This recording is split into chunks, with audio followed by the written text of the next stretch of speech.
Zombie apocalypse.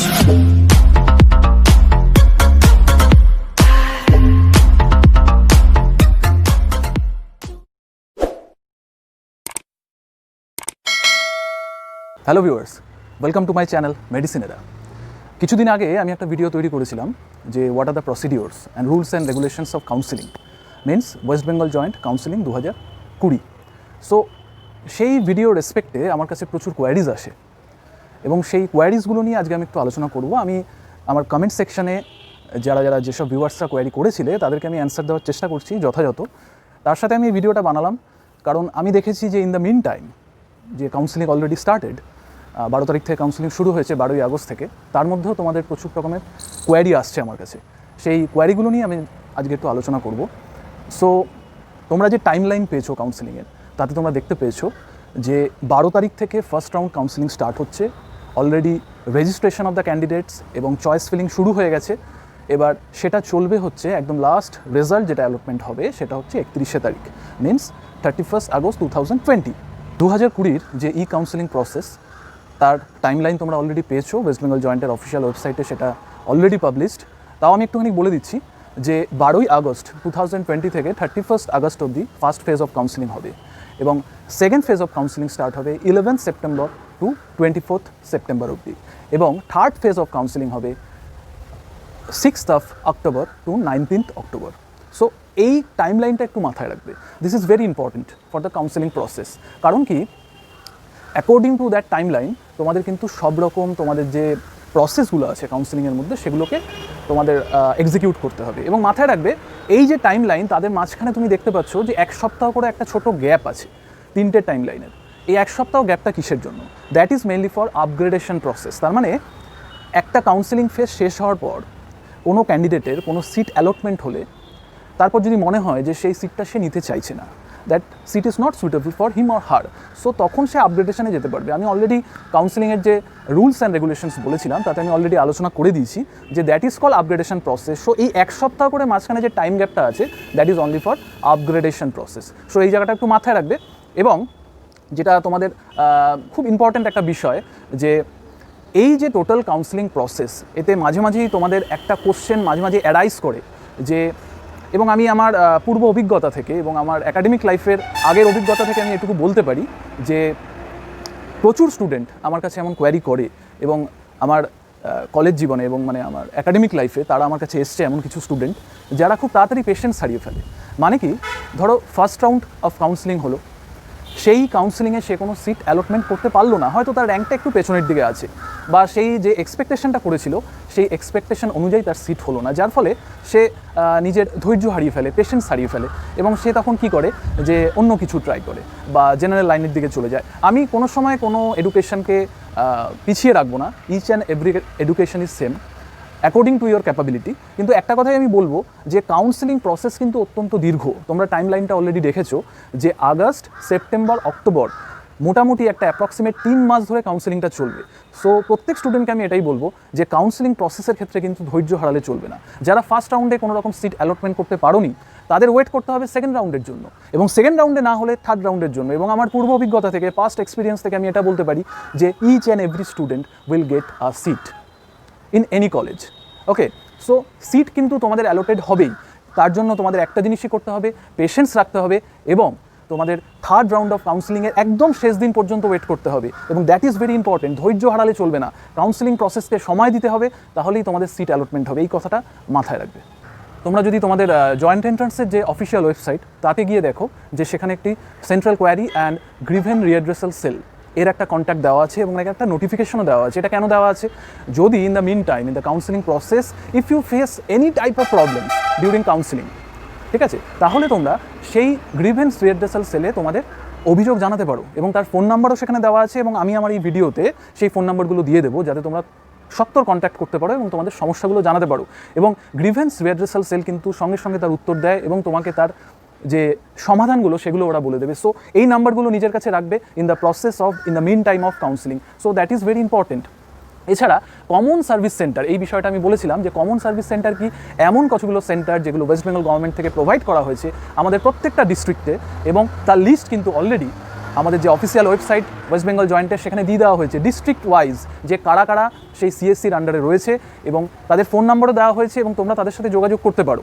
এবং তোমাদের এই কাউন্সেলিং প্রসেসে যদি ডকুমেন্ট আপলোডিং, রেজিস্ট্রেশন এইসব বিষয়ে কোনো রকম সমস্যা হয়, সো সিএসসির লিস্টটা কিন্তু নিজের কাছে রাখবে, পার্টিকুলারলি নিজের ডিস্ট্রিক্টের ক্ষেত্রে।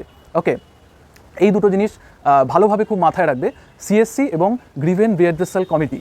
এবং আরেকটা জিনিস আমি বলে দিই, জয়েন্ট এন্ট্রান্সের ক্ষেত্রে তোমরা হয়তো দেখেছো যে ফার্স্ট ফেজ অফ কাউন্সেলিং যেটা স্টার্ট হয়েছে তাতে পরিষ্কার উল্লেখ করে দেওয়া হয়েছে that is only for the West Bengal joint rank holders, not for JEE Main and also architecture. So JEE Main এবং আর্কিটেকচারের কাউন্সেলিং কিন্তু এই আমাদের টোটাল যে ওয়েস্ট বেঙ্গল জয়েন্টের কাউন্সেলিং এটা শেষ হওয়ার পরই স্টার্ট হবে। সো এই যার জন্য তোমরা যারা জেই মেইন এবং আর্কিটেকচারের ক্যান্ডিডেট তারা একটু ধৈর্য রাখবে, তোমাদের কাউন্সেলিংয়ে কিন্তু খুব তাড়াতাড়ি স্টার্ট হবে। So that is also very important. এবং আরেকটা খুব মানে বলবো যে খুব ইম্পর্ট্যান্ট একটা বিষয় হয়ে দাঁড়িয়েছে, আমার কাছে প্রচুর কোয়ারিজ এসছে বিভিন্ন স্টুডেন্টের কাছ থেকে যে হোয়াট ইজ ডোমিসাইল সার্টিফিকেট এবং এটা কোথা থেকে আমরা পাবো। সো এক্ষেত্রে আমি একটা কথাই বলবো যে ডোমিসাইল সার্টিফিকেট বিষয়টা কিন্তু যে তুমি পশ্চিমবঙ্গের একজন পার্মানেন্ট রেসিডেন্ট সেটা তোমাকে প্রুফ দেওয়া, ঠিক আছে। এবার এই ডোমিসাইল সার্টিফিকেটের ফরম্যাট দেখবে, ফরম্যাট A1 এবং ফরম্যাট A2, তোমাদের জয়েন্ট এন্ট্রান্সের যে অফিসিয়াল ওয়েবসাইট সেখানে ফরম্যাট দুটো দেওয়া আছে। তোমরা কি করতে পারো, ফরম্যাট দুটো ফিল আপ করে বা যে কোনো একটা ফরম্যাট ফিল আপ করে যারা গ্রাম পঞ্চায়েতের আন্ডারে রয়েছো তারা যেতে পারো বিডিও অফিসে, এবং যারা মিউনিসিপ্যাল কর্পোরেশনের আন্ডারে রয়েছো তারা যেতে পারো এসডিও অফিসে, এবং সেখান থেকে কিন্তু তোমাকে ডোমিসাইল সার্টিফিকেটটা অ্যাপ্রুভ করাতে হবে, বিকজ তারা সেখানে সিগনেচার করবে, স্ট্যাম্প আউট করে দেবে।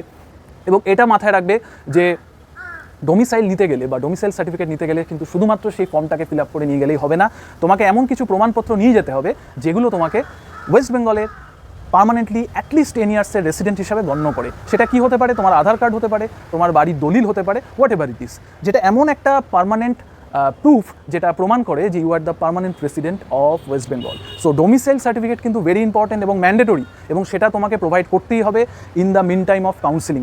এটা কিন্তু মাথায় রাখবে।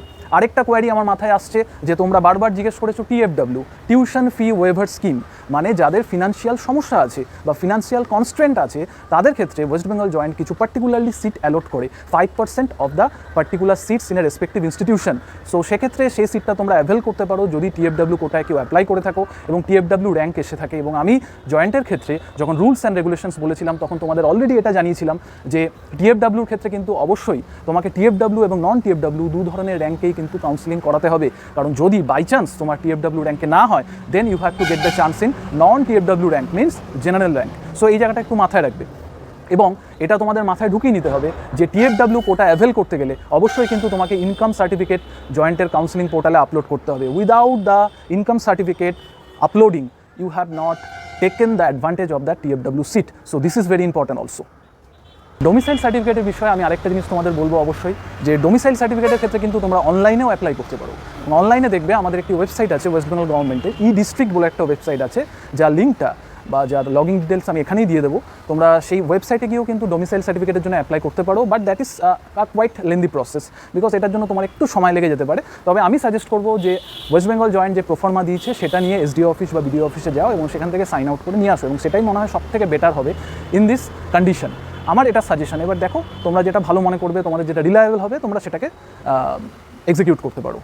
That is my suggestion in case of domicile certificate. এছাড়া আরেকটা জিনিস আমি বলবো যে ওয়েস্ট বেঙ্গল জয়েন্টের যে অফিসিয়াল ওয়েবসাইট সেখানে কিন্তু তোমাদের যে seat allotment in the previous years in the different colleges এটা কিন্তু দেওয়া আছে, এবং 2019 দেওয়া আছে, 18 দেওয়া আছে, 17 দেওয়া আছে অ্যান্ড সো অন।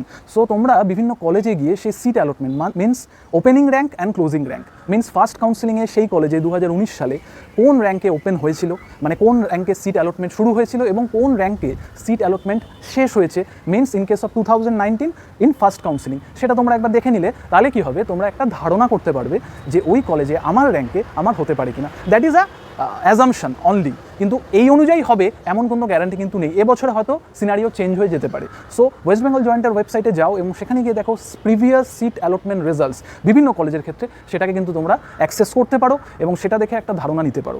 এছাড়া তোমাদের মনে একটা কোশ্চেন আসে এবং বারবার করে আমার কাছে সেই কমেন্টসগুলো এসছে, সেই কোশ্চেনগুলো বিভিন্ন স্টুডেন্টরা জিজ্ঞেস করেছে যে কীভাবে বা কোন কলেজগুলোকে বা কোন কলেজগুলো ভালো হবে আমার ক্ষেত্রে, বা কোন কলেজগুলোকে আমি ফার্স্ট থেকে লাস্ট অবধি আমার প্রায়োরিটি অনুযায়ী চুজ করবো, means in case of choice filling. তোমাদের এটা মাথায় রাখতে হবে, কলেজে যাও, সেই কলেজ সম্বন্ধে খোঁজ খবর নাও, এবং মাথায় রাখবে একটা ভালো কলেজ, আমি গার্জিয়ানদেরও বলছি আপনারাও এটা মাথায় রাখবেন যে একটা ভালো কলেজ সিলেক্ট করতে গেলে অবশ্যই সেখানকার ফ্যাকাল্টি স্ট্রেংথ দেখবেন, সেখানকার ইনফ্রাস্ট্রাকচার দেখবেন, সেখানকার ল্যাবরেটরি দেখবেন, because in case of pharmacy or B Tech or architecture that are totally the laboratory oriented courses means এখানে কিন্তু ল্যাবরেটরির ভূমিকা সাংঘাতিক।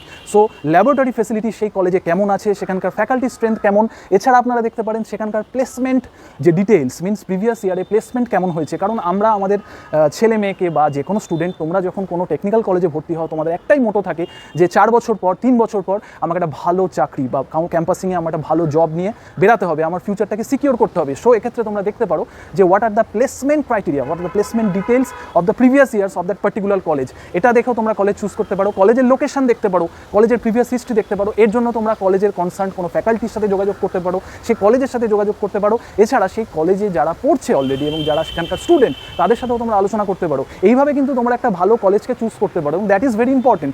কারণ আলটিমেটলি তোমাকে এখনকার সিনারিও চুজ করলে হবে না যে আমি একটা কলেজে ভর্তি হয়ে গেলাম, আমাকে মাথায় রাখতে হবে 4 বছর পর আমার ফিউচার কী হবে, আমি কোন প্রসপেক্টে যাব, সেখানকার প্রসপেক্ট আমাকে সেই জায়গায় নিতে পারবে কিনা। এবং আমি তোমাদের এটাও বলে রাখি, অনেকের একটা ভুল ধারণা আছে যে আমি এই কলেজে ভর্তি হব বলেই মানেই হচ্ছে আমার একটা ক্যাম্পাসিং হবে, আমি একটা ভালো জায়গায় চাকরি পেয়ে যাবো, কিন্তু এটা কিন্তু ঠিক না, এটা একদম ভুল ধারণা। মাথায় রাখবে if you are capable then you can get any type of job from any college. So এই কথাটা মাথায় রাখবে, তোমাকে তোমার ক্যাপাবিলিটি তৈরি করতে হবে এবং সেখান থেকেই কিন্তু তোমার চাকরি সুরাহা হবে। সো এই জায়গাটাও মাথায় রাখবে।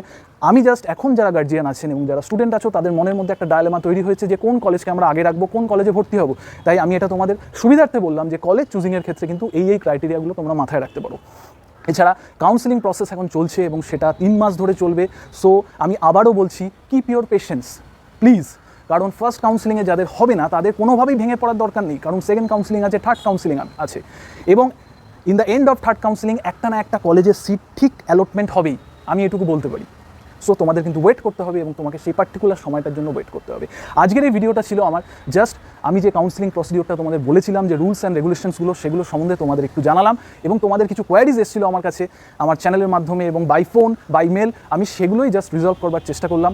আরও যদি কিছু কোয়ারি থাকে তোমরা প্লিজ আমার এই ভিডিওর যে কমেন্ট সেকশন আছে সেখানে আমাকে জানাতে পারো এবং অবশ্যই যদি তোমাদের মনে হয় this is fruitful for you and also for the technical education in future, also for the pharmacy education, তোমরা কিন্তু আমার চ্যানেলটাকে সাবস্ক্রাইব করতে পারো এবং প্লিজ সাবস্ক্রাইব করো, that is very important for me and very encouraging for me and thank you very much for your patience. এবং অবশ্যই আমার চ্যানেলে একটা লাইক করে দিও, আমার ভিডিওতে কমেন্টস করো এবং অবশ্যই চ্যানেলটাকে শেয়ার করো যাতে তোমাদের বন্ধুদের উপকার হয়। Okay, so thank you very much for your patience and see you next time. Thank you.